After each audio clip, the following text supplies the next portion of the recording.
Bismillahirrahmanirrahim. Assalamualaikum warahmatullahi wabarakatuh. Saya Prof. Erlangga SMSI, peserta Diklat Kepemimpinan Administrasi Angkatan 2 tahun 2025 yang pada hari ini akan memberikan pemaparan terkait kepemimpinan kinerja dengan fasilitator Bapak Afriyendra SHMH dengan topik pembahasan pertama, kepemimpinan transformasional. Kedua, peran jejaring kerja dalam kepemimpinan kinerja. Ketiga, strategi komunikasi organisasi sektor publik. Keempat, manajemen perubahan sektor publik. Baiklah, selanjutnya kita masuk ke pembahasan pertama terkait kepemimpinan transformasional.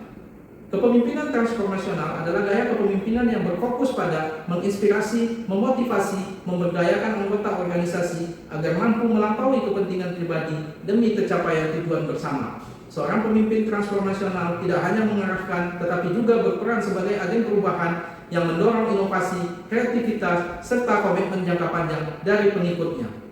Gary Yak 2013 mengartikan kepemimpinan transformasional sebagai upaya pemimpin untuk mengubah nilai-nilai keyakinan dan kebutuhan bawahan agar selaras dengan misi dan tujuan organisasi. Karakteristik kepemimpinan transformasional: pertama, pengaruh ideal. Pemimpin menjadi teladan, dihormati, dan dipercaya oleh pengikutnya karena integritas, kejujuran, serta komitmen yang tinggi terhadap nilai-nilai organisasi.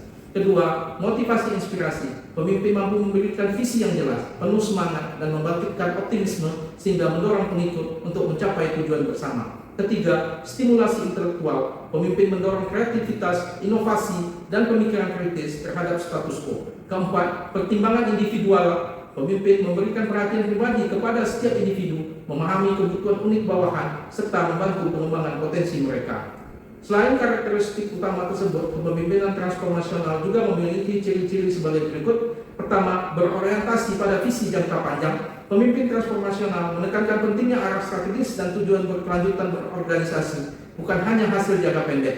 Kedua, memberdayakan pengikut. Pemimpin memberikan kepercayaan, mendelegasikan wewenang, dan menumbuhkan rasa memiliki dalam diri pengikut. Ketiga, keterampilan komunikasi efektif, mampu menyampaikan gagasan dengan jelas, persuasif, dan penuh inspirasi, sehingga membangkitkan motivasi kolektif. Keempat, konsistensi antara ucapan dan tindakan.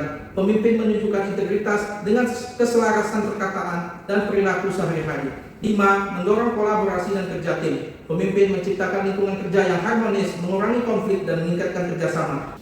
Baiklah, selanjutnya kita akan masuk ke topik peran jejaring kerja dalam kepemimpinan kinerja. Jejaring kerja adalah hubungan antar individu, kelompok, maupun organisasi yang dibangun untuk mencapai tujuan bersama melalui pertukaran informasi, kolaborasi, dan pemanfaatan sumber daya. Dalam konteks organisasi, jejaring kerja berperan penting karena dapat memperluas akses pengetahuan, teknologi, dan peluang kerjasama yang mendukung peningkatan kinerja. Kepemimpinan dan jejaring kerja memiliki keterkaitan erat. Pemimpin yang efektif tidak hanya mengandalkan otoritas formal, tetapi juga kemampuan membangun relasi yang saling menguntungkan. Dalam organisasi modern, pemimpin diharapkan mampu menciptakan sosial kapital melalui jejaring kerja yang dapat meningkatkan kepercayaan, kerjasama, dan koordinasi lintas unit. Jejaring kerja memiliki beberapa fungsi utama yang mendukung peningkatan kinerja organisasi. Pertama, akses informasi dan pengetahuan. Pemimpin yang memiliki jejaring luas dapat memperoleh akses informasi strategis baik terkait tren pasar, kebijakan pemerintah maupun perkembangan teknologi. Kedua, kolaborasi dan sinergi. Jejaring kerja memungkinkan terjadinya kolaborasi lintas sektor. Ketiga, mobilisasi sumber daya. Jejaring kerja berfungsi sebagai jembatan untuk mengakses sumber daya yang tidak dimiliki organisasi secara internal. Keempat, legitimasi dan reputasi. Jejaring kerja juga memberikan pengakuan sosial. Pemimpin yang memiliki jejaring luas dianggap kredibel dan berpengaruh, sehingga keputusan dan kebijakan yang diambil lebih mudah diterima pemangku kepentingan. Untuk mengoptimalkan jejaring kerja dalam kepemimpinan kinerja, beberapa strategis yang dapat dilakukan. Pertama, penguatan kapasitas SDM. Pemimpin dan aparatur perlu dilatih dalam keterampilan komunikasi, negosiasi, serta pemanfaatan teknologi informasi. Kedua, reformasi birokrasi. Struktur birokrasi yang kaku perlu disederhanakan agar koordinasi lintas unit dan sektor lebih mudah. Ketiga, pemanfaatan teknologi digital. Teknologi informasi dapat menjadi sarana membangun jejaring kerja virtual yang lebih cepat, transparan, dan efisien. Keempat, pembangunan kepercayaan. Kepercayaan dapat dibangun melalui transparansi, akuntabilitas, serta konsistensi kebijakan. Selanjutnya, pembahasan ke strategi komunikasi organisasi publik. Strategi organisasi sektor publik merupakan rencana terpadu yang disusun instansi pemerintah atau lembaga publik untuk menyampaikan pesan, informasi, serta kebijakan secara efektif kepada masyarakat maupun pemangku kepentingan dengan tujuan membangun pemahaman, kepercayaan, partisipasi, serta meningkatkan kualitas pelayanan publik. Organisasi publik adalah organisasi yang berorientasi pada pelayanan masyarakat. Ciri khasnya adalah bersifat non-profit, transparan, dan akuntabel.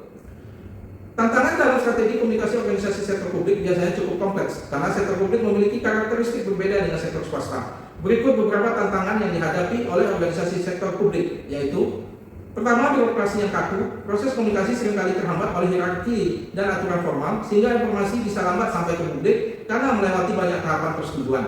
Kedua, transparansi dan akuntabilitas. Publik menuntut keterbukaan informasi. Tantangannya, tidak semua informasi bisa atau boleh disampaikan karena alasan hukum, keamanan, dan privasi.